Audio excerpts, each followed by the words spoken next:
Hi, and welcome back to the Inside of My Head. Let's carry on our recap and review of Ultraman Season 1. Season 2 is dropping on the 14th, so get subscribed if you're looking forward to that. We left off with Shinjiro and Moroboshi facing off against a dad, a task that was difficult in itself, but then Bemular shows up, and he promptly lasers the ceiling, so that Shinjiro has to support it to stop it falling on the crowd, while a dad holds a blade to Rina's throat, giving Shinjiro the choice of saving the hundreds in the crowd or his crush. To me, the choice would be really easy. It'd be like, well, none of these guys over here are going to sleep with me. None of these guys over here are going to sleep with you either. But luckily for Rina, Igaru pops out of a tree or something to try and defend her. And yep, there you go. I guess that's what her dad wanted all along, because he quickly and mercilessly cuts his neck open in front of everyone. Harsh! So Bemular leaves, proclaiming his task done. So, what was his task again? Don't know, I'm off. Bye! Adad explains that it's not as simple as Igalu just being the killer, that these knobends used him and his alien communicator to hire this guy to kill anyone who said anything bad about their favorite pop star. Jesus Christ, really? Then when that alien got killed, they hired another alien, I think, and then tried to pin the whole thing on Little Monkey Man. And all this is a little abruptly explained, considering how important it is to the story. But basically, for reasons we don't know, Adad was tasked with killing the last prince of the Igalu, but beyond that, he never really intended to harm Rina or anyone in the crowd, so he's an assassin but not necessarily evil. Am I the only one feeling sorry for the Monkey Man? Anyway, with all these thoughts still swirling around your head, Adad is like, yep, that's all from me, and teleports the fuck out of Dodge, and everyone is left going, that was weird. And I guess that's the end of one of the story arcs in one of the comics, because at this point it feels a bit like, okay, moving on. Forget all that shit, bring in new characters. Next up, Shinjiro meets a new kid at school called Seiji, who somehow knows his secret identity. We see this kid beating up a doctor of some kind, and a doctor who likes to play doctor apparently, if you know what I mean. As it turns out, he blackmails criminals or steals their money to pay for this, and this is his Ultraman suit. So yeah, a third Ultraman. And who the fuck were these people? Was this a molesty doctor convention? I don't know, I'm guessing this doctor was somehow Yakuza, because later this kid is seen doing rip and runs on Yakuza bank robbers. Shinjiro is called upon to fight a Choju, which apparently is an artificially created kaiju. That's interesting. I guess that would make all of the kaiju in Pacific Rim Choju. Would it? Anyway, this Choju casually and nonchalantly knocks the crap out of Shinjiro, but luckily, new kid comes in and absolutely wipes the floor with it. He cuts the Choju literally in half. Alright then. But not before fucking the arms of his suit up. So he heads over to Alien City to get it fixed, and we see that this is the guy who built his suit. And yep, this is Yapul that I mentioned earlier. Illegal alien, genius engineer, kinda looks like a lobster. Why anyone would build an exosuit for a child?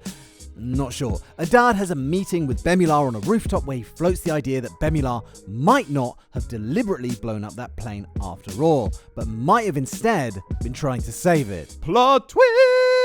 Bemular tells him to shut the fuck up and compares him to a dog, to which he replies, woof woof. I mean, pretty much, actually. Rina comes back to the museum sniffing around after Ultraman, and her character arc is kind of weird, isn't it?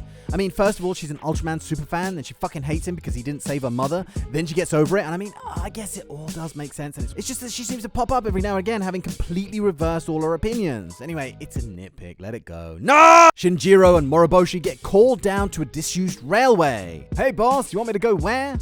Ha ha. The fuck? Anyway, these guys head down to the disused railway, but find they've been beaten to it by this fresh-faced 10-year-old boy here, who reveals his wish to join the Ultraman family. Looking into his background, they find that he's falsified a bunch of papers to get into the school, and that his past before that point is a complete mystery. He's definitely a human, but is equipped with cyborg bits and pieces. He spins some bullshit story about him wanting to join the SSSP to help make aliens be able to walk openly and free among humans without having to disguise themselves and be ashamed of their ugly fucking faces. But there's obviously more to his motives than that. We see a snippet of his origin, with him being pulled out of a burning building or something. Or could it be a plane? Before being brought to this guy by Bemular. And yes, Yapul agrees to raise him with his other kids after giving him new arms and legs. And this guy is like, yeah, I'll raise him. I'll just throw him in the cage with my 300 other lobster nightmare creatures. No probs. Anyway, after catching Ace blackmailing another creep for money, he and Shinjiro argue about what it means to be Ultraman. Shinjiro arguing that you can't subvert justice to carry out justice. So the two fight.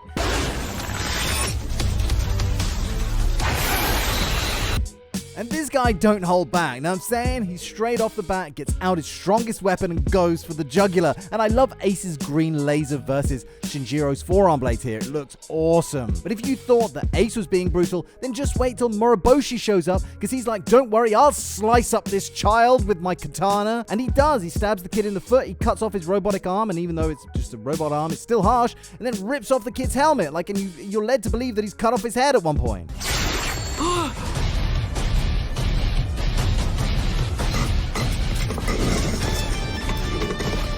Yapul tells us that Senji is on a quest to find whoever blew up that plane. Ren figures out that Shinjiro is Ultraman before leaving to New York. And then Ido has a conversation with Ace to tell him that he hasn't been allowed to join the SSSP, a decision that he didn't agree with, and that he intends to oversee his development as an Ultraman. And this scene had a distinct sinister tone to it, almost implying that Ido might have a nefarious side to him. And if not that, it feels like this will at least create a split in the Science Patrol. But the main point of the scene was to connect Shinji and his backstory to this plane exploding right here.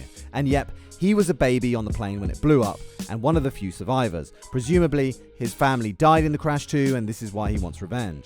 But if Bemular was not the one responsible, and instead trying to protect the plane, then who is responsible? Well, these guys. According to Ido, they're alien mercenaries. And why would they do this? Well, the plane was carrying a delegation of negotiators, in human form of course, sent by the Star Cluster Alliance, who were on their way to negotiate the peace treaty. Now, when pushed under interrogation and pressured to give up who hired the mercenaries to do this, he takes a long, slow second and utters,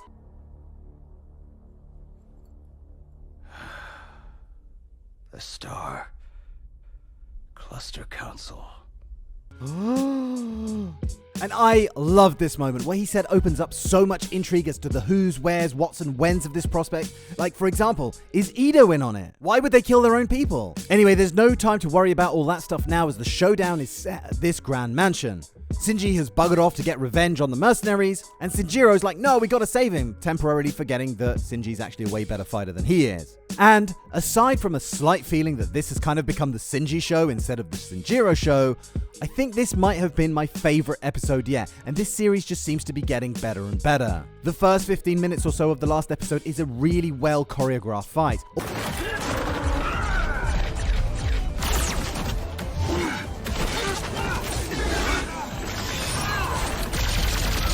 Albeit with a fair bit of villain monologuing that I guess comes with the territory. But I guess if there has to be weirdly timed dialogue in the middle of a fight scene, then I'll take mine from this guy. He seems to be cocky, confident, playful, sarcastic, all in one, and I love this guy. I really like this character. What more can I say? I won't go into too much detail into the battle, as words just won't do it any kind of justice, but Sinjiro and Moroboshi spend most of the fight tied up in vines. So again, I was left feeling kind of like, when did this become the Sinji show? But eventually, Sinjiro does manage to remove the limiter from his suit of his own accord and shows what the one true Ultraman can do, and it's pretty epic. But just as you think that this guy called Ace Killer is defeated, melted away, and blasted to atoms, he has one last trick up his sleeve. His sword releases a signal to a huge array of some kind in space, which opens up a huge space-based missile silo that releases the mother of all bombs. Our heroes are surely lost. But no, who comes to the rescue to destroy the incoming missile? Yep,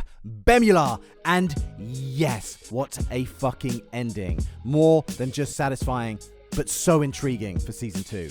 If that's anywhere near as good as this, I'll be pumped. And I gotta be honest, this was way better than I was expecting it to be. The highlights of this show for me were probably the martial arts battles. They were really, really well done. The exosuits looked awesome, although I did wonder whether they were more Iron Man than Ultraman now. I thought that the plot and the writing was pretty good, although I definitely felt it getting better as you got deeper into the season, but I know that often happens. I did have a feeling that there had been stuff that maybe had been shortened or omitted from the manga, but I haven't read that, so I can't really comment for sure. But there were definite times that I thought there were bits that could have been fleshed out better. And of course, the big thing that made this feel less authentic, I guess, less Japanese, I guess, was the fact that Ultraman never grew in height to combat a giant kaiju. Now that was a big loss for me, because that is really one of the hallmarks of the genre. But from what I've read online, I'm pretty sure that's coming further down the line. As I said at the start of the video, Season 2 drops on the 14th of April. I'm going to try and tear through that and get the review out as soon as humanly possible. So until then, let me invite you to get out of my head, and I will see you very soon for the next one. Thank you very much for watching, and cheerio, bye!